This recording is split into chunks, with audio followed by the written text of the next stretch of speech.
Selamat datang di Kata Berita. Kata Berita ini adalah salah satu programnya dari Young Entrepreneur School Indonesia di YouTube ya, Eksa Ramadistira. Iya, yaitu hostnya sebenarnya saya, tapi saya mengundang Mbak Nanda biar kita lebih seru aja Mbak ya. Di invite. Iya, di invite. Saya undang ke sini buat menemani saya pada hari ini. Dan jadi kita tuh di Kata Berita ini kita bakal ngebahas berita-berita terupdate, terhangat. Pokoknya yang seru-seru deh pokoknya. Yang lagi ramai diperbincangkan ya. Nah, iya betul banget Mbak. Eksa boleh nih ngenalin diri. Eksa kan sebagai hostnya, kayaknya belum dikenal. Iya. Kita kan baru ya. Iya. Oke, perkenalkan saya Eksa Ramadistira, host dari Kata Berita ini. Sedangkan ini tuh apa ya? Bintang tamu ya? Ya, gestar. Gestar. Ini kalau di Kata Berita tuh palanya harus tegak begini atau enggak, Cak? Karena gue pegel begini. Oh iya, kita santai aja dulu. Oh, iya. Sekarang santai dulu aja. Oke. Pegangan dulu. Oke, nama saya Nanda Pramita Putri, biasa dipanggil Nanda, jangan dipanggil sayang ya. Aduh. Oke, sorry, ini Kata Berita, bukan informasi. Beda acara ya, mohon maaf. Ya, langsung aja deh Eksa Ramadistira. Oke, kita masuk berita yang pertama. Ada apa? Kita lihat. Berita yang pertama, saya mengambil dari kompas.com.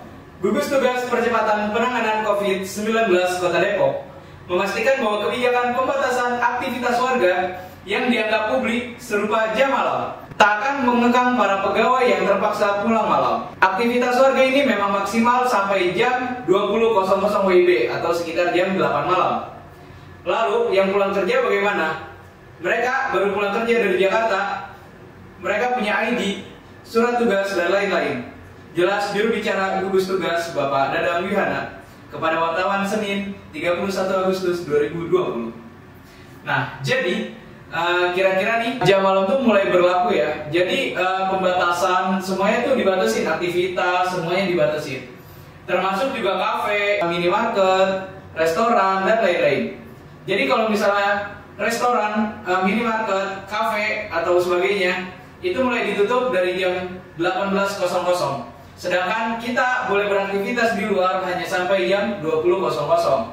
Kecuali mungkin yang pulang kerja, itu ada keperluan tersendiri. Oke, kita lanjut ke berita yang kedua. Oke, terima kasih Eksa Ramadistira sudah mempercayakan amanah dalam membacakan berita. Kutipan dari kompas.com, 5 film rekomen untuk para pengusaha. Yang pertama adalah Dirty Money. Serial dokumenter yang brilian ini pasti akan membuat Anda merasa sangat bersemangat, bahkan kesal dan tidak bisa untuk berhenti menonton. Film ini menceritakan tentang bagaimana skandal Uniojan yang terjadi dalam suatu perusahaan. Melalui film ini, Anda akan mengetahui tentang bagaimana skandal korupsi yang terjadi, bahkan di beberapa segmen Anda akan merasa setuju dengan alasan kenapa korupsi itu terjadi. Cuman ada juga beberapa segmen yang membuat Anda menjadi merasa kontra kenapa korupsi itu terjadi. Wow, film ini complicated banget ya, Dirty Money. Jangan lupa di search Dirty Money. Lanjut di film yang kedua. Film yang kedua adalah Suits. Film ini bertempat di sebuah firma hukum di New York City. Film ini menceritakan tentang seseorang mahasiswa yang putus sekolah dan bekerja di sebuah firma hukum. Padahal tokoh utamanya itu tidak memiliki ilmu dalam pendidikan hukum. Wow. Dengan menonton film ini, Anda akan merasa bahwa percaya diri dan keberanian adalah penting dan dapat membawa Anda melangkah menuju kesuksesan. Menarik sih. Selain itu, Anda akan bisa belajar bagaimana cara bernegosiasi dan menavigasi situasi perusahaan yang kompleks. Film ini tuh penting banget untuk para firma-firma hukum dimanapun kalian berada dan untuk orang-orang yang mau mempelajari tentang hukum. Menarik banget nih film, jangan lupa ditonton ya. Suits, S-U-I-T-S. Lanjut di film yang ketiga. Film yang ketiga ini Working Moms judulnya. Sudah terlihat dari judulnya, Moms jadi membicarakan tentang sekelompok teman yang menghadapi tantangan menjadi ibu, menjadi ibu yang berkarir dan menghadapi situasi sulit di tempat kerja yang serba cepat dan kompetitif. Ini buat para mompreneur dimanapun kalian berada. Film ini benar-benar mengajarkan Anda bagaimana cara menyeimbangkan kehidupan di pekerjaan dengan keluarga, bahkan merawat anak yang masih kecil. Rekomen banget nih buat para mompreneur di luar sana nih. Ini film benar-benar menarik banget untuk ditonton. Judulnya adalah Working Moms. Silahkan dicari. Lanjut di film yang keempat. Oke, lanjut di film yang keempat. Judul filmnya adalah The Mind Explained. Film ini menampilkan bagaimana cara kerja otak Anda. Ada bagian segmen yang membawa kita ke 5 bagian otak yang terdiri dari ingatan, mimpi, kegelisahan, perhatian, dan psychedelics. Dengan menonton film ini, Anda sebagai wirausaha, semakin Anda dapat mengungkapkan misteri pikiran dan memahaminya, Anda akan dapat membuat mereka tergerak dan bisa menjadi strategi Anda dalam memasarkan bisnis Anda. Pas banget nih untuk para pengusaha-pengusaha muda yang bingung untuk cara memasarkan bisnis Anda. Gimana sih strateginya dalam memasarkan? Ini film yang benar-benar patut untuk ditonton untuk kalian semua. Oke, selamat menonton. Dan yang terakhir, yang kelima. Oke, lanjut di film yang terakhir atau yang kelima. Ini buat para pekerja-pekerja atau pengusaha yang sedang mumet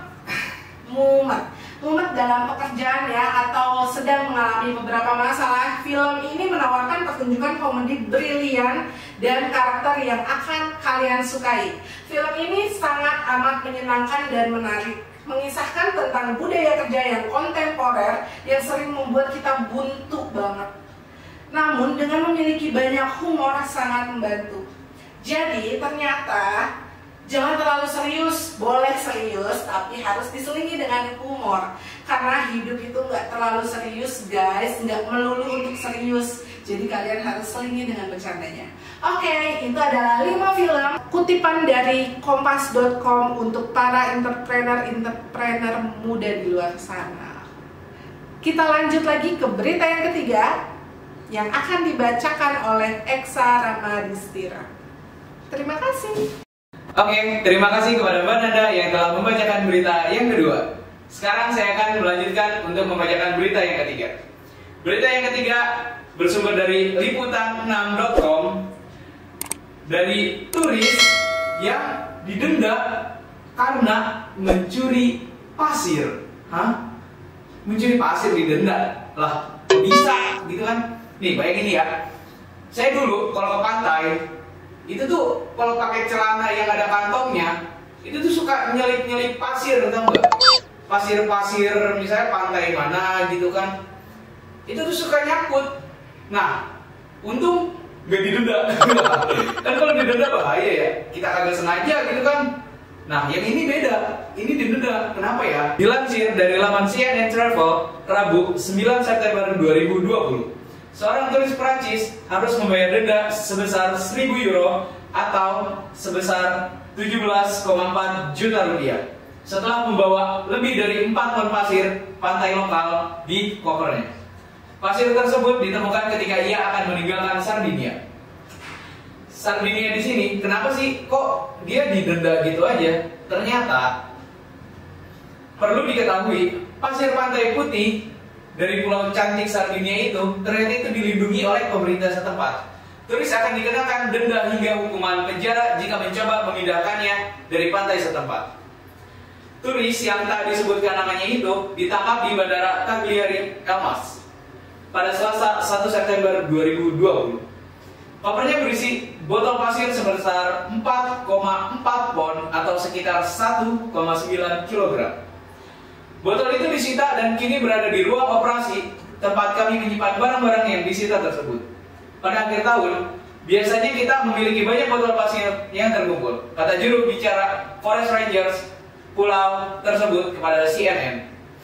Oke, kira-kira hanya segitu berita hari ini. Nanti bakalan ada berita-berita terupdate, terhangat, terhot, terlah, pokoknya lah. Oke, karena ini udah mau penutupan, kita panggil dulu ya Mbak Nanda ya. Mbak Nanda, mana nih? Oke, sekarang Mbak Nanda sudah kembali di sini di samping saya. Ya, Mbak, ini beritanya udah habis. Gimana ya? Iya. Kita harus berpisah. Bakal diundang lagi nggak sih gue? Tenang aja, nanti bakalan ada apa enggak bintang tamunya, siapa aja atau mungkin ke saya sendiri, lihat nanti aja. Stay tune terus di Kata Berita. Jangan lupa di like,